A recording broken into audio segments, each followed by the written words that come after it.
Pohon tumbang menimpa satu mobil jenis minibus yang tengah terparkir di bahu jalan di Kota Martapura, Kabupaten Banjar, Kalimantan Selatan. Kerasnya hantaman pohon membuat bagian depan mobil mengalami rusak parah. Kejadian terjadi saat cuaca hujan deras yang disertai angin kencang sehingga membuat pohon tumbang. Selain menimpa satu mobil yang tengah terparkir, pohon juga menimpa pengendara roda 2 yang tengah melintas. Korban langsung dievakuasi oleh tim kesehatan yang dibantu oleh warga setempat karena kondisinya mengalami luka cukup serius. Anggota Dinas Pemadam Kebakaran bersama kepolisian dan para relawan berupaya membersihkan batang pohon dari badan jalan. Pohon jenis trem besi itu baru bisa dievakuasi oleh tim setelah upaya pembersihan selama 1 jam. Dari Kabupaten Banjar, Kalimantan Selatan, Sairi, iNews melaporkan. Polemik status kepesertaan BPJS Kesehatan yang tiba-tiba nonaktif memicu gelombang protes di masyarakat. Pemerintah dan BPJS Kesehatan pun memastikan 120.000 peserta BPJS bagi warga kurang mampu dan mengidap penyakit kronis atau katastrofik akan dapat mereaktivasi secara otomatis.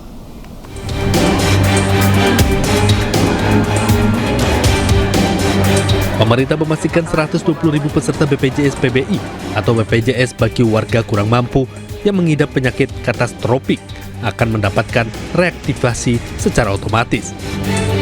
Mereka tidak perlu melakukan pengurusan administrasi yang rumit. Menteri Kesehatan Budi Gunadi Sadikin menyebut akan ada masa transisi selama 3 bulan. Setelah itu, kepesertaan BPJS PBI akan direview ulang. Hari ini kita sudah mengeluarkan surat ke seluruh rumah sakit bahwa untuk layanan-layanan katastrofis yang BPJS keluarkan 120.000 bagi peserta PBI yang kemudian pindah keluar dari PBI itu harus dilayani. Jadi kita keluarkan suratnya hari ini. Sekarang saya pribadi sudah minta Pak Sekjennya, saya juga sekarang sedang meeting agar Kemensos kalau bisa mengeluarkan juga. Menkes juga mengungkapkan total tunggakan iuran peserta BPJS Kesehatan mencapai 26,47 triliun. Tunggakan terbanyak dari kategori PBI atau BPJS bagi warga kurang mampu. Namun dari sisi nominal tunggakan paling besar justru dari BPJS Mandiri atau PBPU atau pekerja bukan penerima upah, yakni sebesar 22,2 triliun rupiah. Yang menunggak paling banyak kan di kategori PBI. 16,9 juta. Itu dari sisi jumlah orang. Tapi dari sisi jumlah rupiah, ternyata yang besar yang PBPU Mandiri sebesar 22,2 triliun. Jadi kalau yang sering melihat angka itu bisa melihat pasti yang nggak bayar itu banyak yang kelas-kelasnya tinggi, ya, yang kelas-kelasnya.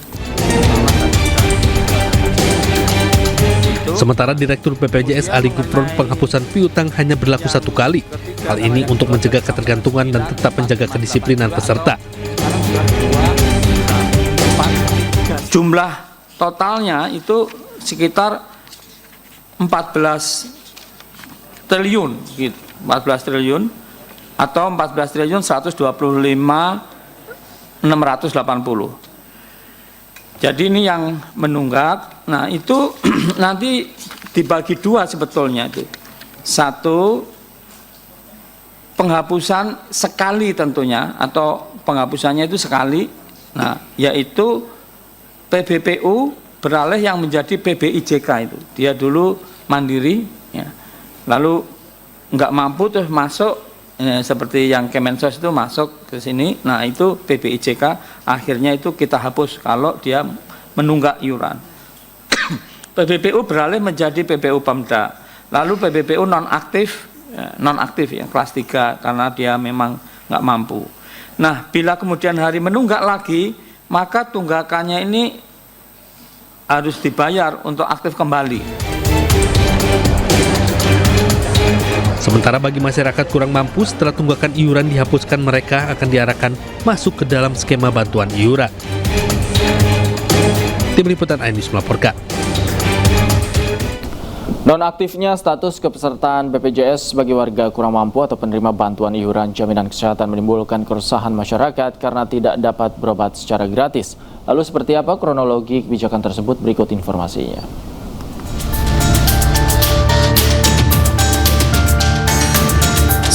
Januari 2026, Menteri Sosial RI Saifullah Yusuf menetapkan Peraturan Menteri Sosial Nomor 3/HUK/2026.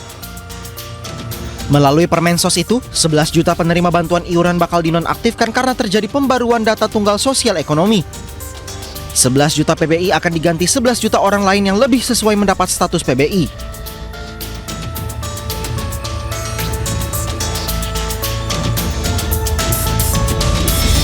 Januari 2026, Peraturan Menteri Sosial Nomor 3/HUK/2026 resmi diundangkan. Diteken Direktorat Jenderal Peraturan Perundang-undangan Kementerian Hukum RI, Dahana Putra.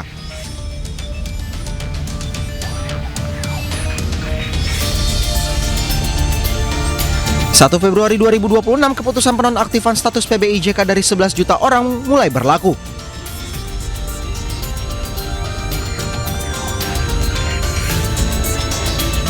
Lalu pada 4 Februari 2026, ramai pemberitaan banyaknya pasien PBI JK tidak bisa berobat gratis karena status PBI-nya nonaktif mendadak.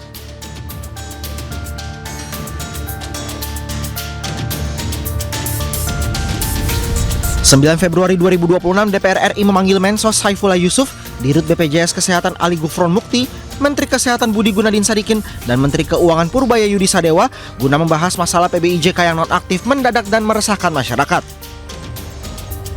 Rapat yang dipimpin Wakil Ketua DPR RI Sufmi Dasko Ahmad itu memutuskan solusi sementara penonaktifan PBI yang semula dimulai 1 Februari ditunda sampai 3 bulan ke depan.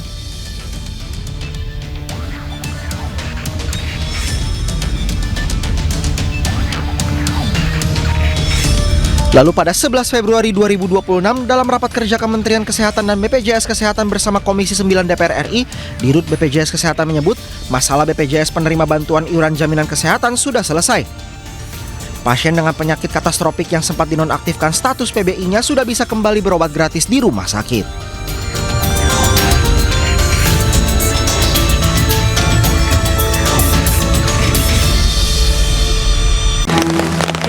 Fenomena tanah bergerak di Kampung Sekip Jangli, Tembalang, Semarang semakin parah dan meluas berdasarkan keterangan Ketua RT. Ada 3 rumah warga yang hancur dan rata dengan tanah. Peristiwa tanah bergerak terjadi perlahan-lahan membuat tanah permukiman semakin bergelombang. Sejumlah retakan tanah terjadi di beberapa titik dan membuat permukiman warga menjadi tidak sejajar atau miring. Hingga 3 bangunan rumah huni roboh hingga ambles. Kontur tanah yang dulu landai kini berubah menjadi patahan terbuka. Bahkan sejumlah rumah warga dalam kondisi mengkhawatirkan lantaran bangunan tidak permanen berbahan kayu sehingga rentan terhadap pergerakan tanah. Terdapat 15 rumah yang terdampak langsung tanah bergerak dan 65 kepala keluarga dari 315 jiwa sebagian diungsikan ke tempat yang lebih aman. Jelas khawatir untuk sekarang. Berapa kakak Pak? Cuma kita takutkan kalau pas malam hujan. Terus berjaga gitu teman? Iya, jadi setiap malam kita jaga pos yang ada di musola. Nah, terus itu total ada berapa kakak Pak? Untuk yang terdampak ini ada 15 kakak. Terus yang secara keseluruhan? Kalau secara keseluruhan sekitar ada 42 kakak. Tak hanya rumah warga, kerusakan juga menjalar ke infrastruktur desa. Satu titik jalan di jalur menurun yang dulunya menjadi akses utama warga dari Jangli menuju kawasan Undip kini patah dan ambles. Dari Semarang, Jawa Tengah, Ander Aprianto, iNews melaporkan. Pemirsa, Gunung Semeru di Lumajang, Jawa Timur erupsi dengan tinggi kolom asap letusan mencapai 1000 meter. Erupsi Gunung Semeru disertai awan panas dengan jarak luncur 3 km dari puncak.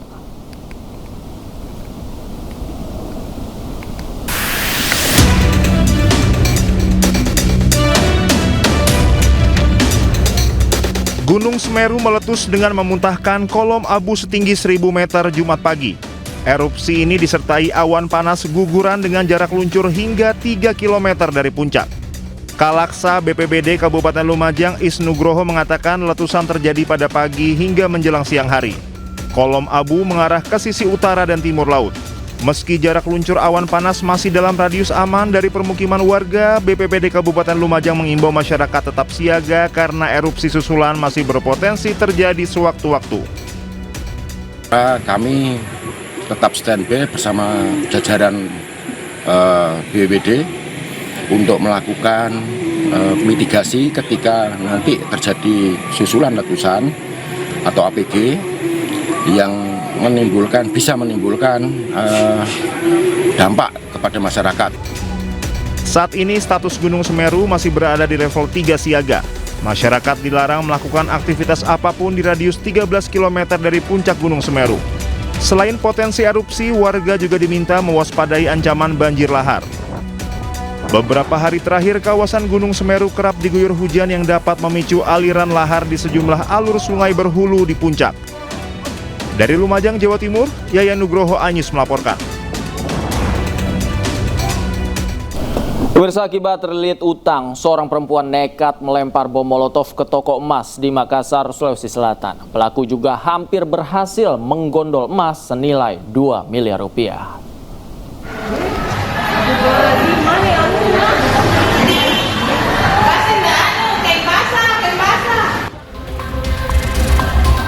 Aksi nekat seorang perempuan menggegerkan kawasan pertokoan emas di Jalan Somba Opu, Makassar, Sulawesi Selatan.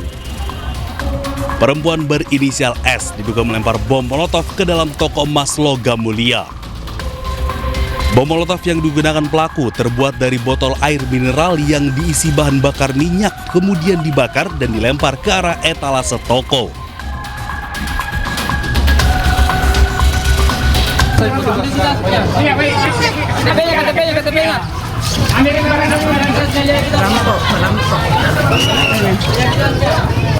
Beruntung warga dan pedagang di sekitar lokasi sigap mengamankan pelaku sebelum api membesar.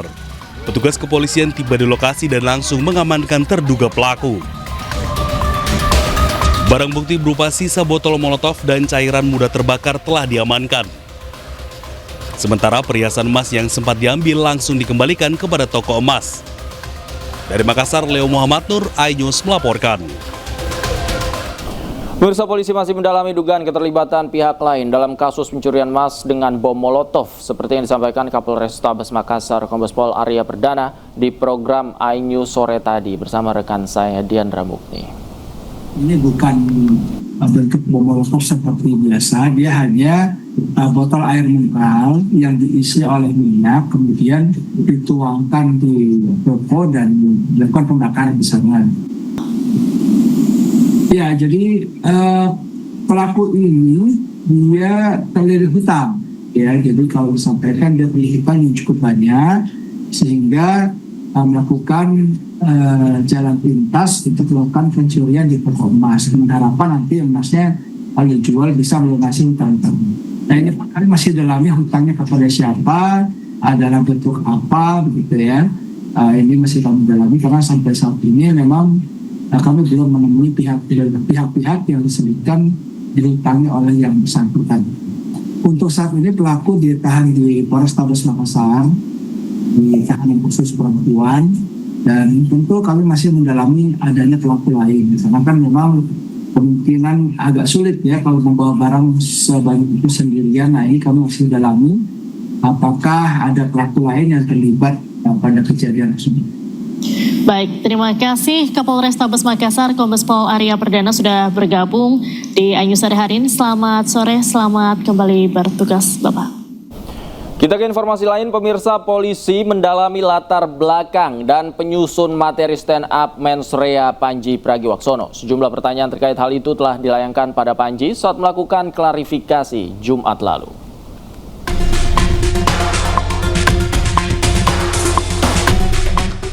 Polda Metro Jaya mendalami latar belakang dan penyusun materi stand up mensrea yang dibawakan oleh komika Panji Pragiwaksono.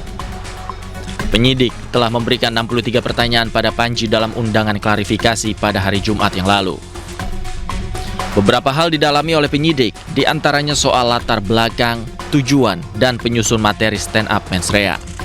Saudara PP sudah dilaksanakan pemeriksaan dengan 63 pertanyaan. Ini pemeriksaan penyidik mendalami materi terkait latar belakang, siapa yang menyusun materi, serta tujuan penyampaian di acara mensrea. Ada 27 orang yang sudah dimintai keterangan, termasuk pelapor, saksi-saksi. Ini akan berkembang kepada nanti akan permintaan keterangan klarifikasi dari ahli. Sebelumnya Panji Pragiwaksono telah memberikan klarifikasi kepada Polda Metro Jaya terkait konten mensrea pada 6 Februari yang lalu. Ia menyatakan siap untuk berdialog dengan para pelapor yang melaporkan dirinya. Dari Jakarta, Tim Liputan iNews melaporkan. Sebelumnya komika Panji Pragiwaksono telah memberikan klarifikasi terkait materi tayangan stand-up komedi mensrea di Polda Metro Jaya. Panji diperiksa terkait 5 laporan serta 1 aduan soal penghasutan di muka umum dan penistaan agama. Maju, mas. Ada blocking, mas. Boleh ditutup. Maju lagi, mas. Iya. Di tengah aja. Komika Panji Pragiwaksono mendatangi Polda Metro Jaya untuk memberikan klarifikasi terkait materi tayangan stand-up komedi mensrea. Pemanggilan Panji terkait 5 laporan serta 1 aduan soal dugaan penghasutan di muka umum dan penistaan agama yang dinilai pelapor dapat membuat gaduh serta menimbulkan perpecahan. Termasuk dari dari 5 laporan polisi dan 1 pengaduan. Jadi total kita gabungkan dalam pemanggilan untuk mengingat bahwa objek yang dilaporkan juga sama dalam kegiatan di mensrea. Panji diperiksa selama hampir 8 jam dengan 63 pertanyaan dari petugas. Panji menyebut dirinya tidak merasa telah melakukan penistaan agama dalam kontennya di mensrea. Itu seperti apa? Ya, saya tadi menjalani prosesnya, saya coba untuk jawab pertanyaan dari polisi sebaik mungkin. Saya ada pada posisi tidak merasa melakukan penistaan agama. Jadi prosesnya tadi jalan dengan cukup lancar, pertanyaannya terjawab dan ya kita ikutin prosesnya aja. Dalam keterangannya, penasihat hukum Panji, Haris Azhar menyebut petugas menunjukkan potongan video Panji dalam mensrea saat pemeriksaan untuk menyelidiki terkait laporan yang diajukan kepada Panji. Ada 63 pertanyaan, lalu dipertunjukkan kepada Panji diperlihatkan video-video dari akun-akun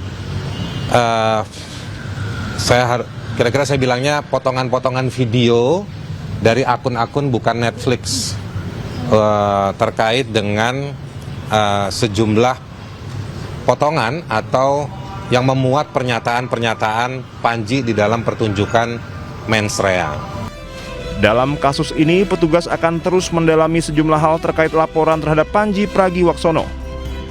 Selain Panji, polisi juga telah melakukan pemeriksaan dan klarifikasi terhadap 1 orang yang merupakan pembuka acara mensrea. Dari Jakarta, Tim Liputan iNews melaporkan. Kembali di Newsroom, pemirsa, penerima salinan ijazah Joko Widodo, Bonatua Silalahi telah menerima salinan resmi fotokopi ijazah Jokowi tahun 2012 dari Komisi Pemilihan Umum Jakarta. Permintaan penyerahan salinan ijazah Joko Widodo telah dikabulkan Komisi Informasi Pusat dan menyatakan dokumen tersebut sifatnya terbuka. Inilah salinan resmi fotokopi ijazah Jokowi saat mencalonkan diri menjadi Gubernur DKI Jakarta.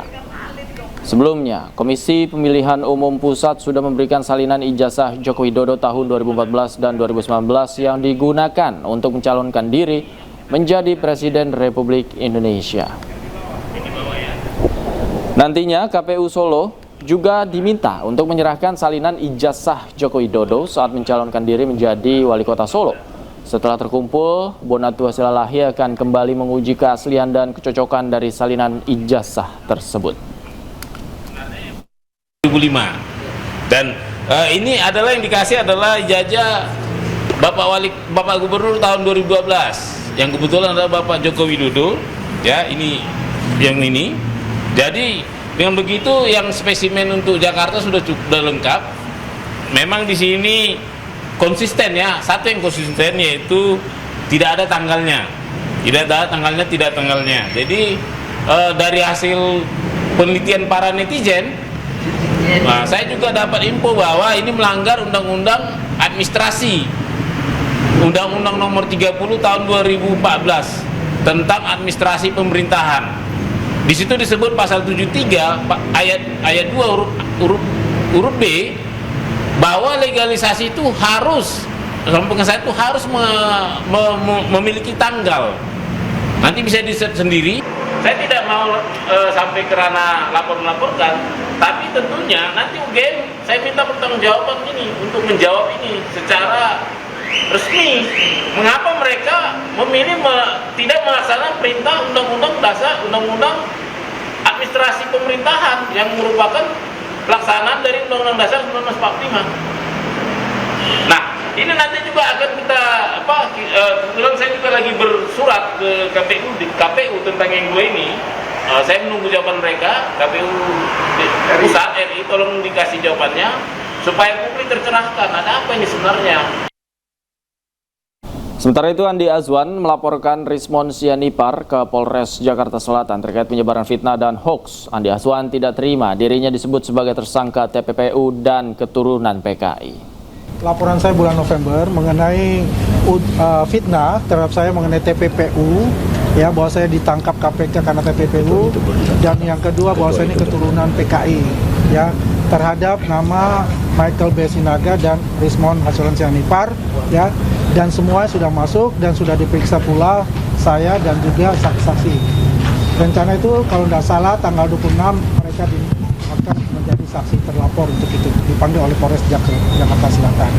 Dan ini yang menarik yang dikatakan tadi oleh Bang Lecumana sebagai kuasa hukum dari, ini panggilannya Bang Bil, ya, panggil Bang Taufik Bilhaki itu Bang Bil ini, mengenai laporan yang tadi kita buat. Dan ini semuanya sudah ada mensreanya, ya. Jadi kalau dikatakan selama ini maling teriak maling, inilah yang terjadi. Pemirsa, Roy Suryo CS minta kasusnya dihentikan dan diterbitkan SP3. Permohonan itu disampaikan melalui surat yang telah dikirim ke Irwasum Mabes Polri, Komjen Wahyu Widada. Roy Suryo, Rismon Sianipar, dan Dr. Tifa mengirimkan surat kepada Inspektur Pengawasan Umum Mabes Polri, Komjen Pol Wahyu Widada. Surat tersebut berisi permintaan penghentian penyidikan terhadap kasus fitnah ijazah palsu Jokowi. Permintaan ini dilayangkan menyusul diterbitkannya SP3 kepada dua tersangka lainnya, yaitu Egy Sujana dan Damai Harilubis. Kubu Roy menilai jika dua tersangka lain bisa dihentikan kasusnya, maka untuk Roy, Rismon, dan Tifa harusnya bisa diperlakukan sama. Selain itu, permohonan penghentian kasus Roy Suryo CS juga didasari oleh keterangan ahli yang dihadirkan, yaitu mantan Wakapolri Ugroseno. Ini adalah press conference kita yang penting karena kita mengajukan sebuah surat yang penting, yaitu harusnya kasus ini dihentikan penyidikannya karena dari awal sudah melanggar undang-undang, melanggar peraturan. Jadi undang-undang dan peraturan di bawah undang-undang. Jadi baru saja rekan kami yang dipimpin oleh Saudara Alkatiri itu menyampaikan surat ke Irwasum, ya, di Mabes Polri sana, tapi press conference-nya tetap di sini. Dan ini suratnya sudah ada tanda terimanya, ya. Jadi suratnya sudah diterima dan nanti saya akan bacakan sekilas isi suratnya apa, dan nanti rekan Alkatiri akan menyampaikan tambahan, kemudian rekan-rekan yang lainnya ada juga Fadli Nasution, ada Ramdansa, ada Pak Joni Silalahi, dan ada dua prinsipal kita yang mungkin akan menambahkan hal-hal lain atau memperkuat ini. Ada Rismon Sianipar di sebelah kanan saya dan sebelah kiri saya Roy Suryo. Nah, ini ya kenapa kami percepat, karena kami mendapatkan ilham dari dua ahli kami kemarin, Profesor Din Samsudin dan Komjen Pol Purnawirawan Ugroseno. Sementara itu, mantan Wakapolri Komjen Purnawirawan Ugroseno angkat bicara dengan dibebaskannya Egy Sujana dan Damai Harilubis dari status tersangka. Dengan adanya SP3 tersebut, maka penyidikan kepada Roy Suryo CS seharusnya turut dihentikan. Hal ini disampaikan Komjen Purnawirawan Ugroseno usai menjadi ahli yang meringankan kubu Roy Suryo CS di Polda Metro Jaya kemarin. Selain menyebut bahwa pasal-pasal yang digunakan polisi tidak tepat, Ugro Seno juga menyinggung status tersangka Egy Sujana dan Damai Harilubis yang telah dicabut melalui SP3. Wakapolri 2013-2014 itu menyebut seharusnya hal yang sama juga berlaku bagi Roy Suryo dan 5 tersangka kasus fitnah ijazah. Seharusnya status tersangka Roy Suryo CS juga dicabut dan penyidikannya dihentikan. Dengan yang kejadian terakhir yaitu SP3, Saudara Egy Sujana dan Saudara Damai Harilubis, ya, itu secara tersurat dan tersirat, ya, karena mereka melaporkan, ya, 4 orang melaporkan 8 orang, berarti penghentian penyidikan juga harusnya diberikan kepada seluruh yang dilaporkan oleh Pak Jokowi dan kawan-kawan tadi. Ya. Jadi tidak bisa diambil sendiri 2 orang di SP3, yang lain tidak. Sementara itu, Joko Widodo menyebut proses hukum terhadap Roy Suryo CS tetap berjalan meski pintu maaf tetap terbuka. Ada peluang untuk memaafkan mereka bertiga ya Pak? Gak ada masalah, memaafkan kan urusan pribadi, urusan hukum kan lain. Misal mereka datang seperti Egy Sujana ke kediaman seperti apa Pak? Kan misal. Kalau untuk proses hukum berjalan ya Pak? Tetap lah, kemarin kan kita diperiksa lagi, ada pemeriksaan tambahan itu. Pemirsa, Polda Metro Jaya menyebut akan kembali menyerahkan berkas perkara dugaan fitnah ijazah palsu dengan tersangka Roy Suryo CS ke Kejaksaan Tinggi DKI Jakarta. Langkah ini ditempuh usai penyidik menyelesaikan pemeriksaan tambahan sebagaimana petunjuk Jaksa Penuntut Umum, termasuk memeriksa Presiden ke-7 Joko Widodo di Polresta Solo Rabu lalu untuk melengkapi berkas perkara kasus tudingan ijazah palsu. Selain Jokowi, Polda Metro Jaya juga telah memeriksa sejumlah saksi dan ahli, sehingga dalam waktu dekat Polda Metro Jaya segera mengirimkan berkas perkara tersebut ke Kejaksaan. Kami telah melakukan pemeriksaan atau permintaan keterangan tambahan kepada pelapor, yaitu Bapak Insinyur Haji Joko Widodo, sehubungan dengan pelaporan yang beliau sampaikan atau laporan polisi yang sedang kami tangani saat ini. Hal ini dalam rangka pemenuhan berkas perkara sebagaimana petunjuk-petunjuk yang sudah disampaikan oleh Kejaksaan Tinggi DKI yang disampaikan melalui P19 yang kemarin sudah kami terima.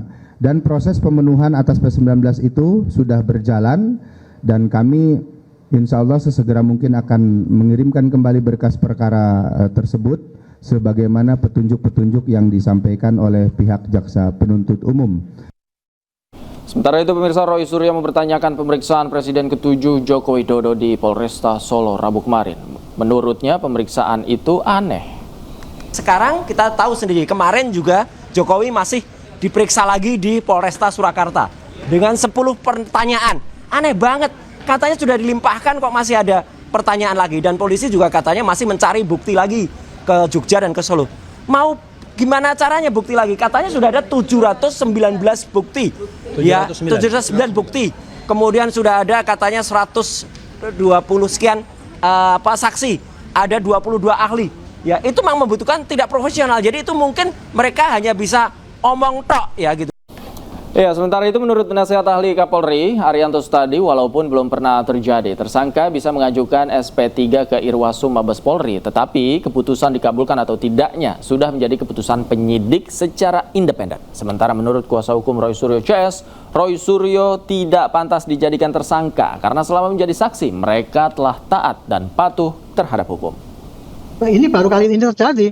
Jadi kalau ditanya apakah itu boleh apa tidak, ya tidak ada yang larang untuk itu.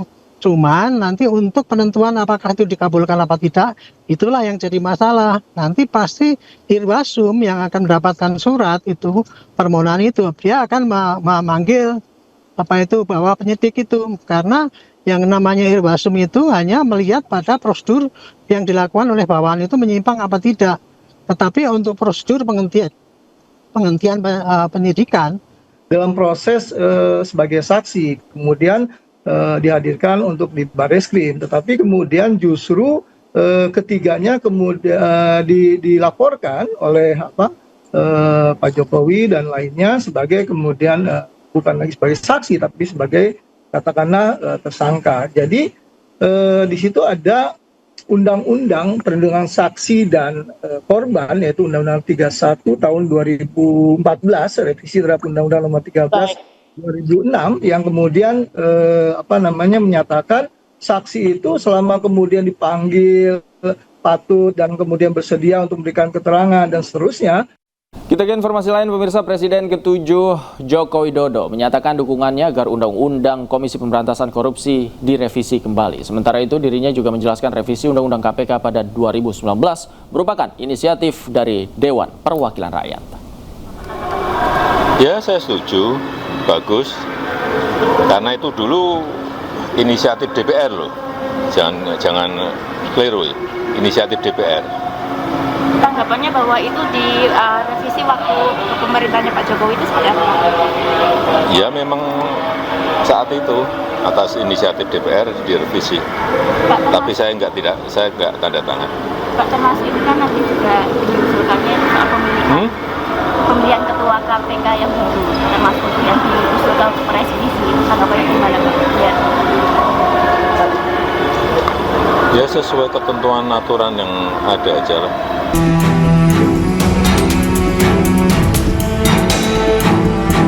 Pasca kebakaran yang melanda pabrik kimia di kawasan industri Taman Tekno, Tangerang Selatan, Banten, Menteri Lingkungan Hidup Hanif Faisal Nur Rafiq beserta jajaran mengunjungi pabrik kimia dan aliran Kali Jaletrang. Kunjungan ini dilakukan guna memantau pencemaran lingkungan yang ditimbulkan akibat dampak dari kebakaran pabrik. Selain menyegel pabrik, Kementerian Lingkungan Hidup juga akan melakukan audit lingkungan terhadap pengelolaan pabrik kimia tersebut. Kementerian Lingkungan Hidup juga akan segera melayangkan gugatan perdata atas pencemaran yang terjadi di Sungai Cisadane. Kami akan memerintahkan pengelola kawasan untuk melakukan audit lingkungan secara presisi untuk mengambil langkah-langkah yang diperlukan. Gudang chemical ini di tengah-tengah hiruk-pikuk masyarakat ini tentu tidak sederhana pengelolaannya. Langkah-langkah seperti kemarin seandainya sangat proven, tentu mengalirnya jauh ke alam yang cukup luas ini bisa dicegah di kemudian hari. Untuk itu audit lingkungan akan kita mintakan sebagai bentuk sanksi administrasi paksaan pemerintah kepada pengelola kawasan juga terhadap tenan yang menyebabkan terjadinya kasus ini. Sementara itu polisi telah memeriksa 7 orang saksi terkait kebakaran yang terjadi di pabrik kimia hingga menimbulkan pencemaran lingkungan. Polisi juga tengah menunggu hasil uji laboratorium forensik untuk melanjutkan proses hukum lebih lanjut. Kita sudah coba untuk melakukan upaya-upaya termasuk untuk mengambil sampel segala macam. Sudah kita mengundang pelapor juga, Inapis juga kaitan dengan prosesnya. Ini kan kita yang pertama-tama kita mitigasi dulu untuk keamanan di wilayahnya dulu. Sebelumnya sebuah gudang penyimpanan bahan kimia di kawasan industri Taman Tekno, Tangerang Selatan, Banten ludes terbakar. Banyaknya material yang mudah terbakar membuat api sulit dipadamkan. Diduga pabrik inilah yang menjadi sumber pencemaran di Sungai Cisadane. Dari Tangerang, Banten, tim Liputan iNews melaporkan.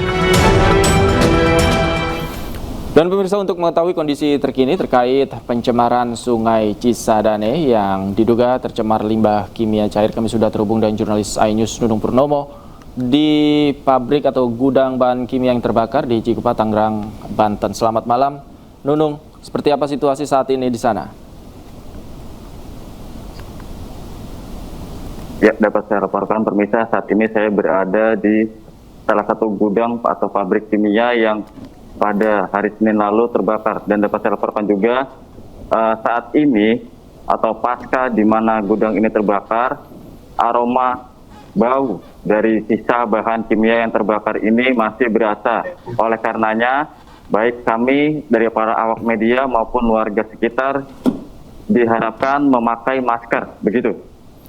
Nunung, tadi gudang ini sudah disegel oleh Menteri Lingkungan Hidup dan jajaran. Apakah tadi selain menyegel juga ada sampel mungkin bahan kimia yang diambil oleh polisi?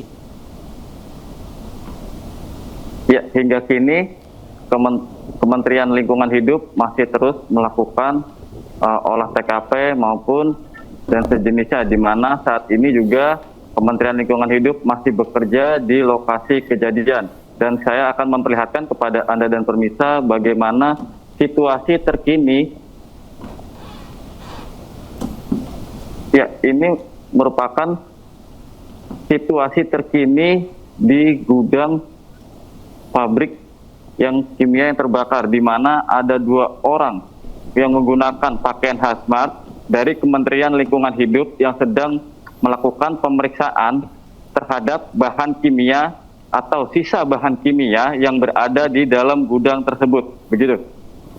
Baik, Nunung, tadi dikatakan Menteri Lingkungan Hidup juga bersama jajarannya sempat bertemu beberapa orang di sana. Apakah tidak ada pihak dari gudang yang bisa dimintai informasi di sana? Ya, tadi juga sempat ada beberapa atau sejumlah saksi yang telah dimintai keterangan, baik dari maksud kami dari pihak kepolisian maupun Kementerian Lingkungan Hidup sendiri, begitu. Baik, kalau informasi sementara, apa yang menyebabkan pabrik ini sebenarnya terbakar kemarin? Ya, hingga kini kami belum bisa memastikan apa penyebab dari kebakaran pabrik ini, begitu. Namun pihak kepolisian pun masih sedang menyelidiki dengan memeriksa 7 orang saksi, di mana 7 orang tersebut merupakan diantara mulai dari pegawai hingga pengelola pabrik ini, begitu. Baik, terima kasih Nunung Purnomo melaporkan langsung dari gudang pabrik kimia di Tangerang Selatan, Banten. Selamat malam, selamat bertugas kembali, tetap hati-hati. Pemirsa, Dinas Lingkungan Hidup Kota Tangerang, Banten mengambil sampel air Sungai Cisadane yang terindikasi tercemar limbah kimia cair yang menyebabkan ratusan ikan mati. Masyarakat juga diimbau untuk tidak mengkonsumsi ikan sampai hasil uji laboratoriumnya keluar. Pagi hari ini air kali berubah warna putih agak susu dan baunya agak sedikit menyengat seperti bau minyak tanah. Aliran Sungai Cisadane diduga tercemar limbah dampak dari kebakaran gudang penyimpanan kimia pestisida yang terjadi di Kota Tangerang Selatan Senin dini hari kemarin. Cemaran bahan kimia membuat biota air seperti ikan mati. Namun warga ramai-ramai menangkap ikan di sepanjang bantaran kali. Kami dari Satdimas Polres Metro Tangerang Kota mengimbau kepada warga yang tinggal di bantaran Kali Cisadane untuk saat ini tidak mengkonsumsi atau menggunakan air dari Kali Cisadane. Dinas Lingkungan Hidup Kota Tangerang didampingi Polres Metro Tangerang Kota melakukan sosialisasi perihal pencemaran limbah yang jadi pemicu matinya ikan. Petugas bidang pengendalian pencemaran dan kerusakan lingkungan Dinas Lingkungan Hidup Kota Tangerang juga mengambil sampel air Sungai Cisadane di beberapa titik. Sampel akan digunakan uji laboratorium untuk mengetahui dampak besaran cemaran yang telah terjadi. Kami juga di sini sekaligus sosialisasi dan wawaran bersama teman-teman Polres kepada masyarakat, karena kemarin ada beberapa ikan yang memang banyak mengambang ya, terus juga masyarakat juga memang banyak yang mengambil. Ini juga kita sosialisasikan. Pertama, sementara kami mengambil sampel air ini, baku mutu kualitas airnya untuk tidak dikonsumsi dahulu, sambil nanti ada informasi yang lebih jelas dari kami kepada masyarakat. Dampak tercemarnya aliran Sungai Cisadane juga terjadi pada distribusi air bersih dari perusahaan daerah air minum yang menjadikan air Sungai Cisadane sebagai bahan baku air bersih. Dari Tangerang, Banten, Sukron, iNews melaporkan. Dan pemirsa, untuk membahas kondisi Sungai Cisadane yang diduga tercemar, kami sudah terhubung dengan Mukri Friyatna, Kepala Penanganan Bencana dan Konflik SDA Institut Hijau Indonesia. Selamat malam, Bang Mukri. Apa kabar? Selamat malam, alhamdulillah sehat walafiat, Mas. Sehat ya. Pak Mukri, kalau melihat kejadian ini, di mana Sungai Cisadane juga katanya tercemar, bagaimana Anda mengukur dampaknya bagi masyarakat? Ya, jadi karena kalau melihat dari indikator ikan ya, seperti sapu-sapu, yang kedua gabus. Jadi kalau biasanya dia ada di industri, ikan yang bernama gabus itu merupakan ikan yang paling tangguh, yang menjadi indikator untuk menjadi alat ukur apakah parameter BOD, COD, atau baku mutu limbah cair itu melampaui atau tidak. Nah, kalau melihat terjadinya pencemaran Cisadane, menunjukkan bahwa unsur B3-nya itu sangat keras dan serius, artinya melampaui baku mutu atau daya dukung lingkungan, khususnya terhadap limbah yang boleh, tapi ini kan bukan persoalan dibuang ya, artinya yang boleh dibuang ke perairan umum. Itu satu hal, menunjukkan bahwa sekali lagi indikator ikan sapu-sapu dan gabus menunjukkan bahwa tingkat zat pencemar yang masuk ke perairan badan Sungai Cisadane itu sungguh serius dan bahkan bisa mengancam keselamatan jiwa manusia bagi pihak yang mengkonsumsinya.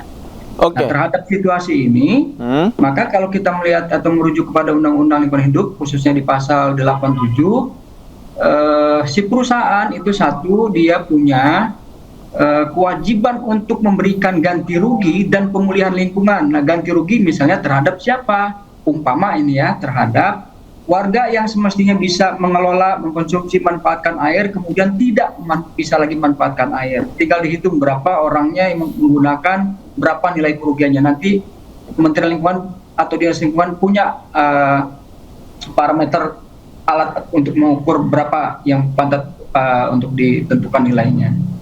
Nah, yang kedua, setiap badan usaha atau kegiatan yang menghasilkan, menggunakan bahan berbahaya beracun itu sebagaimana diatur dalam pasal 88 punya tanggung jawab mutlak ya, tanpa harus menunggu unsur pembuktian. Di sini pentingnya untuk dipahami oleh pihak perusahaan. Jadi memang Undang-Undang 32 tahun 99 tentang perlindungan lingkungan hidup ini ya, dia sangat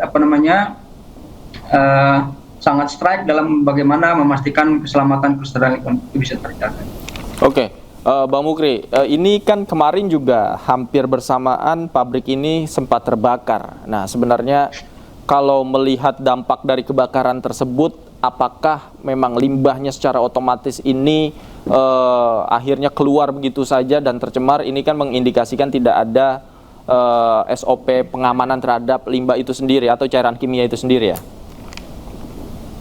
Ya, ini menjadi penting nih dalam kasus yang sekarang ini. Jadi pencemarannya bukan semata-mata pada unsur air ya, atau media tanah yang menjadi tercemar, tetapi juga udaranya. Karena sebagian material yang mengandung unsur B3 itu terbakar ke udara. Makanya seperti kita lihat di tayangan televisi tadi, pada menggunakan masker, artinya memang juga dia serius terhadap dampak pencemaran udara juga terjadi, bukan cuma semata-mata soal air. Kalau melihat indikator tersebut yang tadi Anda sudah sebutkan, kira-kira ada tidak celah pelanggaran hukumnya, kemudian juga celah pelanggaran yang memang dilakukan oleh pabrik ini? Ya, kalau misalnya tadi saya sebutkan tanggung jawab mutlak ya di pasal 88, jadi perusahaan itu punya tanggung jawab mutlak dia, setiap yang menggunakan, memanfaatkan, menghasilkan limbah B3 dan mengancam serius terhadap keberadaan lingkungan hidup, maka dia punya tanggung jawab mutlak semuanya. Kira-kira kalau disebut dari A sampai Z ya urusan dia, tanpa harus menunggu unsur pembuktian kayak sekarang misalnya gitu ya. Ini kan sudah airnya tercemar, sebetulnya nggak perlu lagi kemudian menunggu hasil uji laboratorium yang waktunya 14 hari gitu ya, untuk melihat berapa sih kadar kandungan COD-nya, BOD-nya, pH airnya, dan TSS-nya. Itu sudah tidak perlu lagi begitu. Tapi kalau misalnya untuk memastikan berapa kadar yang terkandung, nggak ada soal. Jadi pada prinsipnya pasal 88 itu mengatur tentang tanggung jawab mutlak pihak-pihak yang menghasilkan, mengelola, manfaatkan bahan berbahaya dan beracun. Nah, terkait dengan sanksi pidananya sebagaimana diatur dalam pasal 98 itu, kan ada dua misalnya bentuknya itu sanksinya. Satu, dia bisa berupa denda minimal 3 miliar, kemudian maksimal 10 miliar, dan kurungan pidana penjara itu selama 3 tahun minimal dan 10 tahun maksimal. Tapi kalau dari sisi regulasi, tadi Pak Menteri juga sempat menyinggung ya, berdirinya gudang tersebut ada di tengah kawasan permukiman dan lain sebagainya. Sebenarnya kalau dari sisi aturan seperti apa sih? Nah ini yang saya bilang, jadi kan semuanya itu merujuk kepada tata ruang yang nggak bisa kemudian industri itu, apalagi di daerah padat huni, itu mendirikan usahanya di situ. Tentu ini salah satu juga bentuk pelanggaran dari tata ruang. Semestinya, apalagi dia telah menghasilkan usahanya menghasilkan unsur bahan berbahaya dan beracun, tidak boleh ditempatkan pada wilayah yang padat huni. Nah saya tidak tahu ini, tapi bisa diduga ya, kalau tidak ada unsur permainan dalam hal pemberian perizinan, ya mestinya kan ini salah satu unsur penyalahan tata ruang nih. Dan berarti ada yang sengaja meloloskan. Kan nggak boleh dalam ketentuannya suatu wilayah itu kan berdasarkan zonasi ya. Ada zona A untuk perdagangan, zona B untuk pemukiman, zona C untuk pertanian dan seterusnya. Nah ini pasti udah bisa dipastikan ini menyalahi salah satu unsur pelanggaran juga tata ruang, bukan semata-mata persoalan praktek limbah B3 yang menghasilkan pencemaran terhadap sungai dan udara. Oke, baik. Terima kasih Bang Muki Friyatna. Kita lihat ya nanti proses atau progres penanganannya seperti apa terhadap limbah tersebut. Terima kasih, sehat selalu Bang. Selamat malam. Ya, terima kasih. Selamat malam. Kita ke informasi lain, pemirsa. Pasca kebakaran pabrik kimia di kawasan industri Taman Tekno Tangerang Selatan, Banten, polisi memeriksa 7 saksi. Polisi masih terus menyelidiki untuk menemukan ada atau tidak peristiwa pidana. Kebakaran yang melanda pabrik kimia di kawasan industri Taman Tekno Tangerang Selatan, Banten mengakibatkan tercemarnya aliran kali Jaletrang dan sungai Cisadane. Untuk itu, Menteri Lingkungan Hidup Hanif Faisal Rafiq menyegel pabrik kimia tersebut untuk melakukan pemantauan pencemaran lingkungan yang terjadi. Kapolres Tangerang Selatan AKBP Boy Jumalolo menyatakan hingga kini pihaknya telah memeriksa 7 orang saksi terkait kebakaran yang terjadi di pabrik kimia hingga menimbulkan pencemaran lingkungan. Ada 7 saksi untuk sementara ya. Dari mana itu Pak? Dari pihak yang terkait di sini ya. Dari karyawan sama. Ya, betul, karyawan juga. Ya. Nanti sambil jalan ya nanti.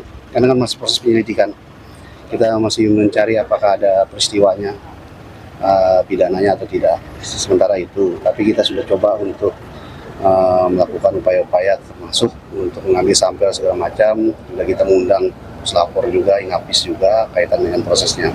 Ini kan kita yang pertama-tama kita mitigasi dulu untuk keamanan di wilayahnya dulu. Hari ini coba kita yang barang berbahaya kita akan coba geser dulu. Ya, itu aja. Pemirsa, Presiden Prabowo Subianto meresmikan 1.179 SPPG serta 18 gudang ketahanan pangan. Hal ini merupakan langkah strategis untuk memperkuat kualitas sumber daya manusia dan ketahanan nasional. Presiden mengapresiasi Polri atas inisiatif mendukung program makan bergizi gratis. Saat ini program MBG telah menjangkau lebih dari 60 juta penerima manfaat dengan dukungan lebih dari 22.000 dapur SPPG yang tersebar di 38 provinsi. Melalui peresmian ribuan dapur SPPG dan gudang ketahanan pangan ini, pemerintah berharap program makan bergizi gratis dapat berjalan serta memperkuat ketahanan pangan.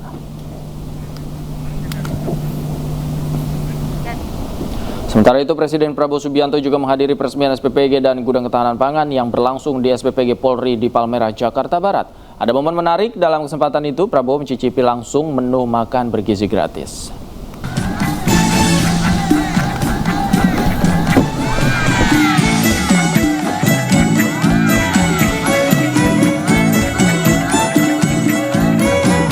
Area persiapan, kemudian ada mencuci buah, sayur, dan juga untuk mencuci.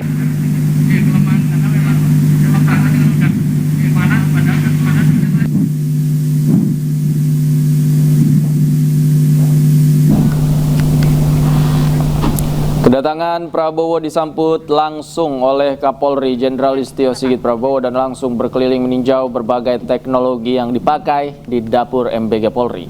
Prabowo juga masuk ke dalam SPPG Palmerah dan menyaksikan para pekerja mengolah bahan jadi menu MPG. Dalam kesempatan ini, Prabowo juga mencicipi langsung salah satu makanan yang disiapkan dalam menu MBG hari ini dan memastikan MBG yang didistribusikan ke siswa terhindar dari zat berbahaya. Selain itu, di SPPG Palmerah ada area dibuat khusus untuk membudidayakan berbagai pangan seperti ikan hingga sayuran yang bisa jadi bahan baku MBG. Makan bergizi gratis adalah sangat-sangat diperlukan oleh mayoritas rakyat. Waktu saya melancarkan program ini, saya diejek, saya dijelek-jelekin, saya dituduh macam-macam. Saya juga tidak mengerti. Bahkan yang banyak mengejek adalah orang-orang yang terdidik. Wakil Presiden Republik Indonesia Gibran Rakabuming Raka mengunjungi Pasar Badung dan Pasar Bali hari Jumat guna memastikan stabilitas harga bahan pokok tetap terjaga sekaligus mendorong percepatan digitalisasi pasar tradisional.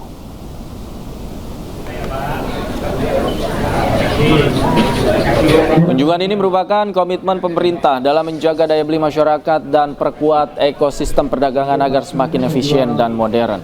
Dalam kunjungannya, Gibran berdialog langsung dengan para pedagang terkait perkembangan harga sejumlah komoditas strategis dan ia juga menekankan pentingnya langkah antisipasi apabila terjadi lonjakan harga, termasuk memastikan distribusi berjalan lancar serta dukungan kebijakan tepat sasaran bagi para pedagang. Ya, beliau cuma meminta subsidi yang diberikan itu biar merata. Kalau merata juga unit Sukajaya tidak mampu dia. Tapi sekarang kita perhatikan ada 2 hal sana, kita akan keliling gantian nanti diberikan. Sekarang kan ada setiap ini 10 ini kita berikan subsidi. Ini demi untuk menjaga inflasinya sebenarnya ke depan. Demi bertahan di tengah harga cabai yang terus meroket, warga Surabaya, Jawa Timur kini beralih ke cabai kering. Sementara di Jombang, Jawa Timur, Badan Pangan Nasional bergerilya melakukan pemantauan harga bahan kebutuhan pokok di berbagai daerah jelang Ramadan.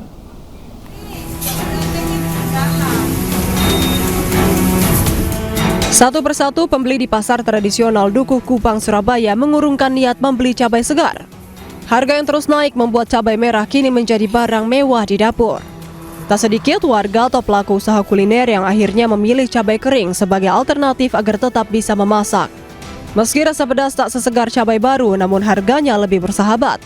Lebih murah, cuma paling utama nih kita. Oh gitu. Untuk paling utama lebih banyak juga masih dapatnya ya. Saat ini harga cabai rawit merah mencapai Rp100.000 lebih per kilonya. Padahal sebelumnya di kisaran Rp40 hingga Rp60.000. Dan kalau mahal ya kan hampir sama. Murah ini sekarang seberapa ini 20, murah lombok kering sekarang. Menanggapi merangkaknya sejumlah harga kebutuhan pangan jelang Ramadan, Badan Pangan Nasional terus bergerilya melakukan pemantauan di berbagai daerah. Di antaranya bahan pangan yang menjadi perhatian adalah beras, daging ayam, daging sapi, dan telur. Di Jombang, Jawa Timur, mereka menemukan sebagian harga bahan pokok telah naik, namun bisa dikatakan masih aman dan stabil. Sementara harga cabai justru cenderung turun. Yang saya sedang pantau banget itu kan cabai. Cabai rawit merah itu kan tinggi sekali. Ini nomor 1 terbaik. Dari 7 yang saya datangi, nomor 2 Kabupaten Kediri. Sini Kabupaten Kediri 75, di Kota Jombang 70. Selain permintaan yang tinggi, naiknya harga cabai di sejumlah daerah ini diduga disebabkan oleh cuaca ekstrim yang terjadi belakangan ini.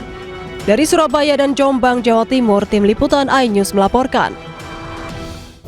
Kepala Badan Pangan Nasional merangkap Menteri Pertanian Andi Amran Sulaiman memastikan harga pangan tidak akan melebihi harga eceran tertinggi yang telah ditetapkan pemerintah jelang bulan suci Ramadan. Minta tolong ini perintah Panglima tertinggi, Bapak Presiden. Kemarin kami dipanggil menghadap dan menanyakan kondisi pangan menghadapi bulan suci Ramadan, hari Nyepi, dan seterusnya. Imlek tidak boleh ada harga naik. ikuti aturan. Kalau ada yang mulai beras, kalau ada yang menjual di atas HET, cari produsernya, dan bila perlu beri sanksi berat, cabut izinnya. Pemirsa, pemerintah berikan stimulus ekonomi jelang libur Hari Raya Idul Fitri 2026. Salah satunya dengan pemberian diskon tarif transportasi saat musim mudik nanti.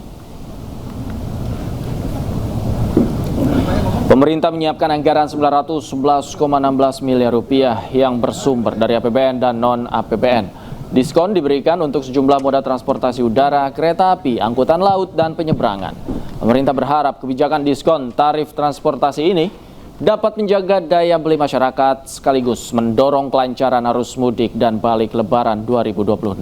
Bismillahirrahmanirrahim. Nah, untuk itu pada tahun ini dalam rangka libur Hari Besar Nasional, pemerintah memberikan stimulus ekonomi berupa diskon transportasi. Total anggarannya adalah 911,16 miliar berasal dari APBN maupun non-APBN. Khusus untuk di tempat ini, PT Kereta Api itu untuk perjalanan periode tanggal 14 sampai dengan 29 Maret 2026. Pemerintah akan berikan diskon transportasi selama periode Ramadan dan Lebaran 2026. Moda transportasi yang akan diberikan diskon meliputi kereta api, angkutan laut, hingga pesawat. Dan berikut informasi selengkapnya.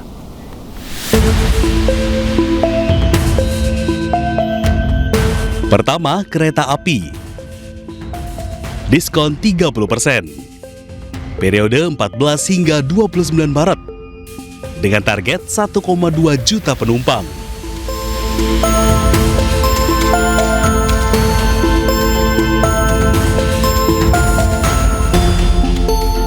Kedua, kapal laut.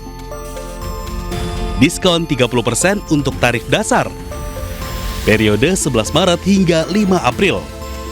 Dengan target 445.000 penumpang.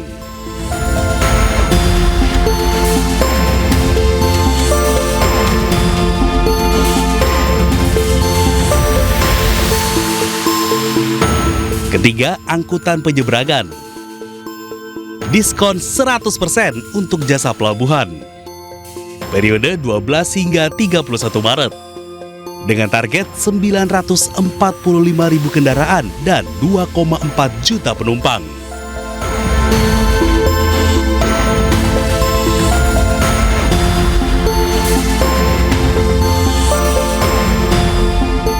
Kemudian keempat, pesawat udara. Diskon 17 hingga 18% untuk rute dalam negeri. Periode 14 hingga 29 Maret. Dengan target 3,3 juta penumpang.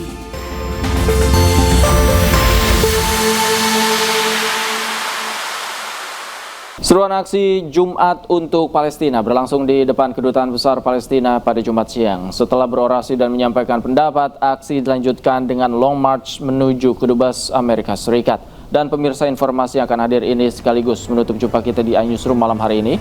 Temukan informasi-informasi terbaru lainnya di www.inews.id.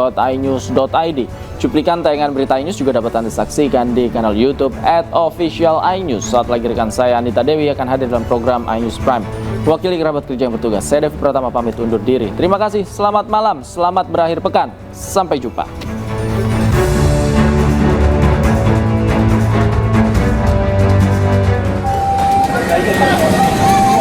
Aksi damai untuk Palestina mengajak seluruh umat muslim untuk turun melakukan Long March dari Kedubes Palestina menuju Kedubes Amerika Serikat yang berjarak 3,4 km. Ratusan orang yang mengenakan atribut bela Palestina membawa bendera hingga poster-poster tuntutan. Masa berorasi mengutuk tindakan kejam Israel terhadap Palestina serta menuntut Masjidil Aqsa dan Palestina dibebaskan dari penjajahan. Sebanyak 50 orang perwakilan diterima oleh Kedubes Palestina. Selanjutnya masa melanjutkan aksi damai Palestina dengan melakukan Long March menuju Kedubes Amerika Serikat. Tim Liputan iNews melaporkan.